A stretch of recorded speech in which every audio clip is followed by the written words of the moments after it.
So we are now in after the meal at St. Mary of Egypt, which is by our standards like Orthodox mega church, and we are talking to Father Onuphry Keith from Salem, North Carolina, right? Yes. So Father Onuphry, thank you so much. And this morning earlier, you told me your amazing story, how you came up in church abroad, and I thought it's really worth to be recorded and shared. Yes. You want me to just tell you how it all happened? Huh? Okay. Well, I was. My father was Scottish, Right. and my mother was Italian. Okay.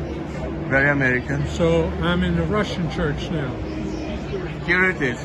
A short story. It's perfect American. Yeah. We,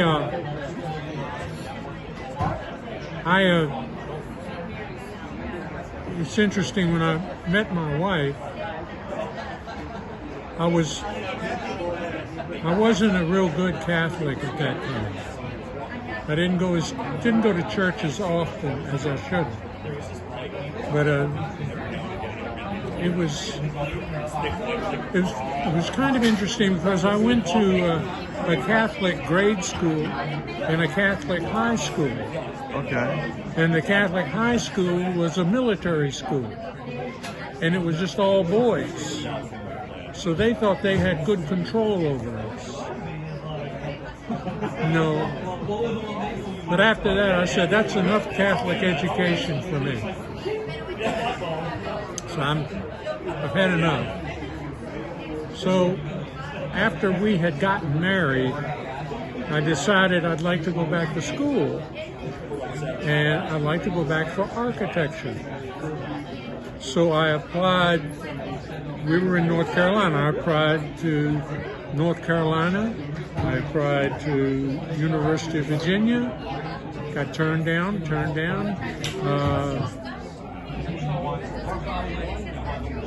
Virginia Tech, turned down. Maryland, turned down. So the only school that I could get into was Catholic University up in Washington, D.C. It's like God said, don't tell me what you want to do.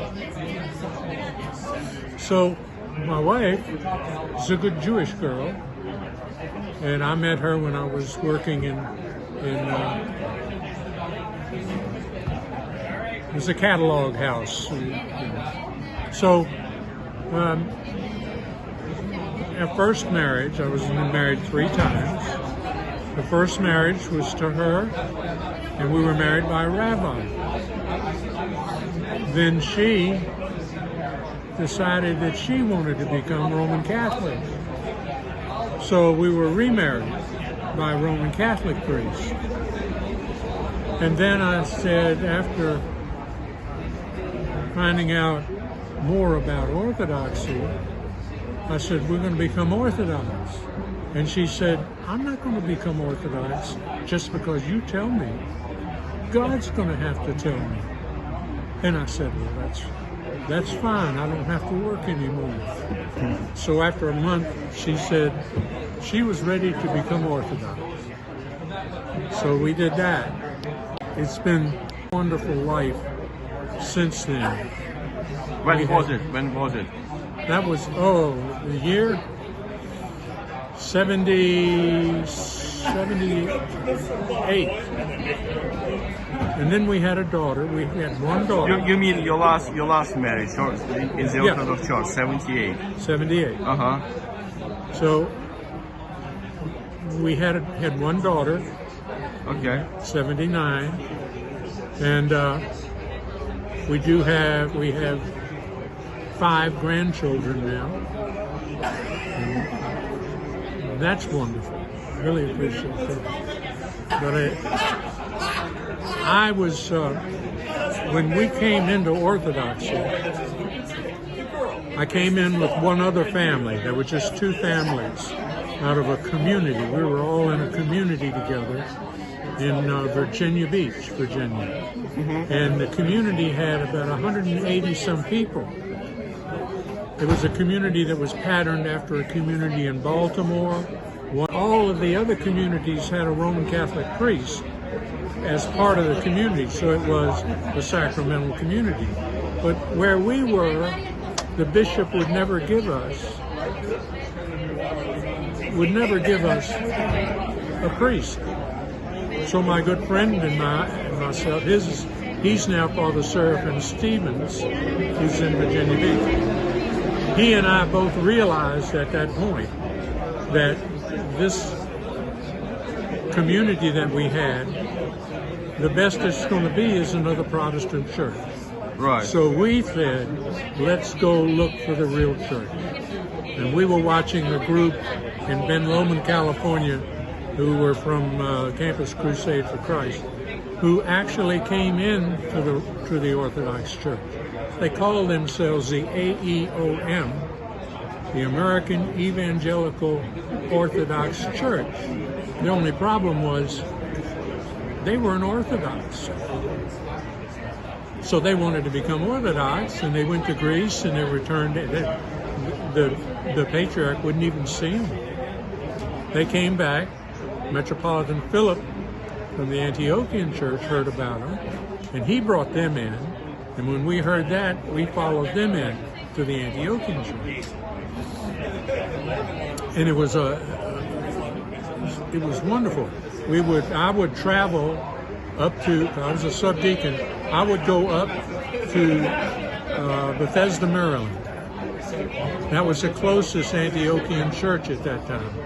And they would give me the body and blood of Christ. I'd bring that back to Virginia Beach, and my best friend at that time was a deacon, and we would do Typica with Holy Communion. And that's the way our little community started. So, and each year, the Antiochians have a big, something like this, a retreat down in Miami. And it was wonderful service, beautiful service. Our wives were with us, and like it was said, we came from an evangelical community. So we were doing everything that was available, raising our hand, singing, speaking in tongues, prophecy. We were doing it all. If it was available, that's what we wanted. So we were there, and it was time to have their banquet. So the banquet went wonderful. We were beautiful, wonderful food. We were all sitting around with our wives, and all of a sudden, out come the belly dancers. Well, our wives wanted to know what this was. They weren't happy with that at all, because we were evangelical. So we decided at that point that we would get in touch with ROCOR. We called then Bishop Hilarion. He invited us up to New York. We met Metropolitan Vitali. He looked at me, he said, "Who are you?" I said, "I'm a subdeacon." And he turned to the bishop and said, "He doesn't want to be a subdeacon, make him a deacon."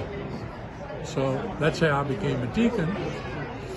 And interesting, and I didn't tell you before, when we were ready to go back to the airport, Bishop Hilarion asked us, "How are we getting back to the airport?" And I said, "Well, we're going to take a taxi cab back." He said, no, let me drive you. I don't get to drive very often." So down through New York we went. I mean, he knew how to drive in New York, and we weren't expecting that. So that was quite a ride. I'll never forget that. But it has been such a wonderful journey.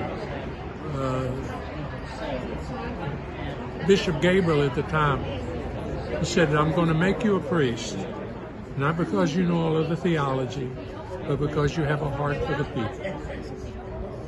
And I've been learning the theology ever since. I'm about halfway through. Yeah. But it really has been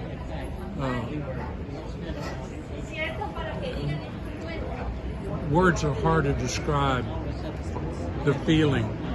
Father Onuphry, thank you. If there is one single sort of, piece of wisdom that you may dispense, having been on this journey for us, for Christians, what was think important for us to get through our journey, through our Christian journey?